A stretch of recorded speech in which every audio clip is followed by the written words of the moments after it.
Israel Keyes era um serial killer americano que geralmente viajava para diferentes lugares e selecionava vítimas por oportunidade, em vez de ter um tipo preferido de vítima. Para financiar suas ações, ele assaltava bancos e cometia furtos em residências. Se inscreva no canal e vamos conhecer essa história. Keyes nasceu em Cove, Utah, em 7 de janeiro de 1978. Ele é o segundo de 10 filhos de Hyde e John Jeffrey Keyes, um casal que não acreditava em interferência governamental, escolas públicas ou medicina moderna. Keyes era uma criança pequena quando sua família deixou Utah e se mudou para Colville, Washington. Eles viveram de forma isolada nas matas, onde Keyes cresceu sem aquecimento ou eletricidade. Enquanto estava em Washington, os pais de Keyes deixaram a Igreja de Jesus Cristo dos Santos dos Últimos Dias e se tornaram cristãos fundamentalistas, juntando-se a uma igreja supremacista branca. No final dos anos 1990, a família se mudou para Maupin, Oregon. Eles então se mudaram para o outro lado do país, estabelecendo-se perto de uma comunidade amish em Maine. Ao crescer, Keyes invadia casas de vizinhos para roubar armas, adorava caçar e perseguia qualquer coisa com batimentos cardíacos, além de torturar animais, comportamentos associados à psicopatia. Enquanto estava sob custódia, Keyes mesmo disse: "Eu sabia desde os 14 anos que havia coisas que eu achava que eram normais e aceitáveis, mas que ninguém mais parecia achar normais e aceitáveis."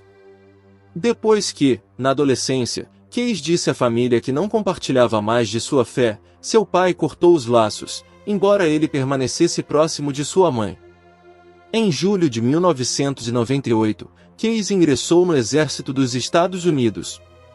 Teve um desempenho bom como soldado, passando um tempo no Egito, em Fort Hood, no Texas, e em Fort Lewis, em Washington. Após sua dispensa honrosa em julho de 2001, ele viveu na reserva Maca com a mãe de sua filha. Keyes recebeu uma acusação por dirigir sob influência de álcool enquanto estava no exército, mas, fora isso, não teve problemas com a lei. Como um assassino em série, Keyes mirava vítimas que cruzavam seu caminho, em vez de seguir um perfil específico. Ele muitas vezes esperava para abordar pessoas em locais como parques, cemitérios ou acampamentos.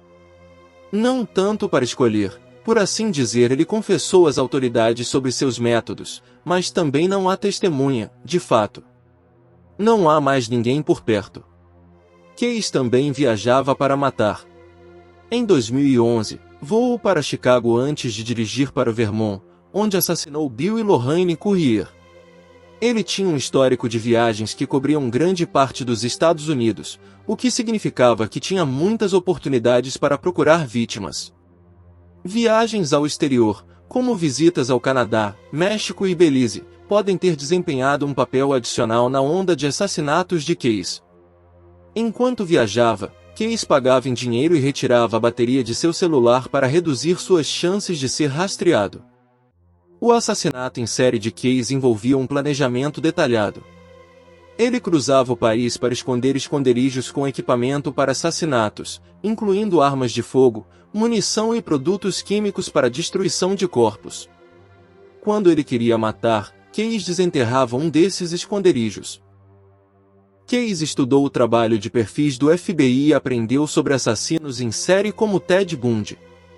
No livro de Maureen Callahan sobre Keyes, American Predator, ela observou que ele havia colocado uma banda gástrica e visitado uma clínica de cirurgia plástica no México.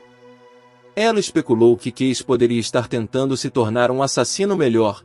Uma banda gástrica poderia significar que ele não sentiria tanta fome, e ele poderia ter alterado suas impressões digitais ou removido pelos do corpo para diminuir as chances de deixar evidências para trás. Antes de matar Samantha Koenig, Keyes obteve o celular dela, o cartão de caixa eletrônico e o código PIN. Após tirar um tempo para fazer um cruzeiro, Keyes encenou uma demanda de resgate com o corpo de Koenig. Sua família, na esperança de que Koenig ainda estivesse viva, depositou dinheiro em sua conta. Keyes usou o cartão de caixa eletrônico de Koenig para sacar fundos no Alasca e continuou essas transações enquanto viajava pelo Novo México, Arizona e Texas. Ele disfarçou sua aparência, mas uma câmera de segurança registrou a imagem de seu carro alugado no Arizona. As autoridades do Texas foram notificadas, e em março de 2012, pararam Case. Uma busca em seu carro revelou, entre outros itens incriminadores, a carteira de motorista de Koenig. Pouco antes de ser capturado, Case passou um tempo com sua mãe e alguns irmãos. Seu pai havia falecido anos antes, no Texas. Durante essa visita, uma irmã tentou fazê-lo reconsiderar seu ateísmo. Um pastor presente na ocasião disse que Case respondeu: "Você não sabe as profundezas de escuridão a que eu fui. Você não sabe o que eu fiz." Case foi preso e eventualmente levado de volta ao Alasca. Confrontado com evidências que o ligavam ao desaparecimento de Koenig, ele confessou o crime. O assassinato estava em desacordo com seu costumeiro planejamento cuidadoso, mas ele disse às autoridades que estava se sentindo fora de controle e observou: "Quando eu era inteligente, eu os deixava vir até mim." De acordo com Case, seu primeiro ataque planejado ocorreu no Oregon em 1997 ou 1998. Ele sequestrou uma adolescente e a estuprou. Sua intenção era assassiná-la, mas ela o convenceu a deixá-la partir. "Eu não fui violento o suficiente", Case disse aos investigadores sobre o crime. "Decidi que nunca mais deixaria isso acontecer de novo." Case falou sobre matar menos de uma dúzia. Enquanto estava na prisão, usou seu próprio sangue para desenhar 12 caveiras, que podem representar 11 vítimas e Case.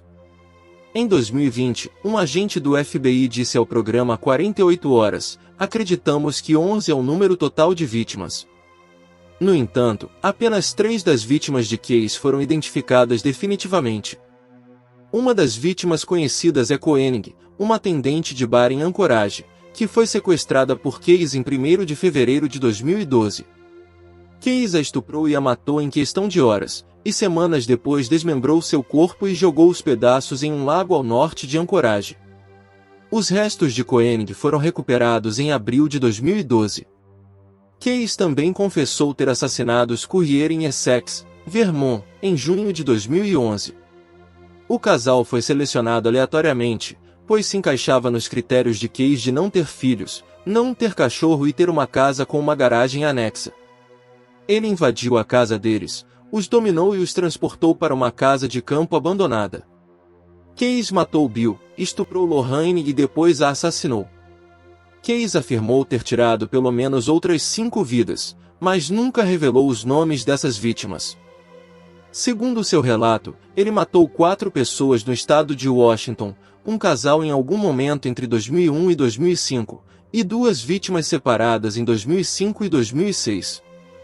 Case também afirmou que em 2009 ele assassinou alguém na costa leste e deixou o corpo no estado de Nova York.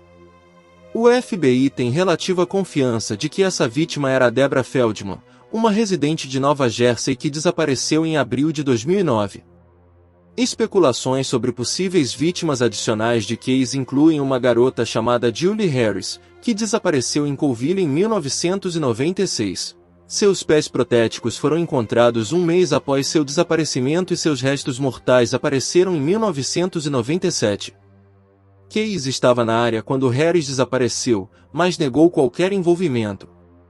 Case também foi apontado como responsável por outros crimes não resolvidos, como os assassinatos de Mary Cooper, de 56 anos, e de sua filha, Susanna Soden, de 27 anos, que foram baleadas enquanto faziam trilhas no estado de Washington em 2006. Case também disse que pretendia sair do Alasca e viajar por regiões assoladas por tempestades para encontrar novas vítimas enquanto trabalhava como empreiteiro. Ele sonhava em construir uma casa onde pudesse aprisionar suas vítimas. Enquanto estava sob custódia, Case compartilhou alguns detalhes sobre seus crimes com os investigadores, embora parecesse gostar de restringir o fluxo de informações. Ele também expressou o desejo de ter uma data de execução rápida, dizendo que temia ficar atrás das grades por anos e não queria que sua mãe ou sua filha sofressem por causa de seus crimes.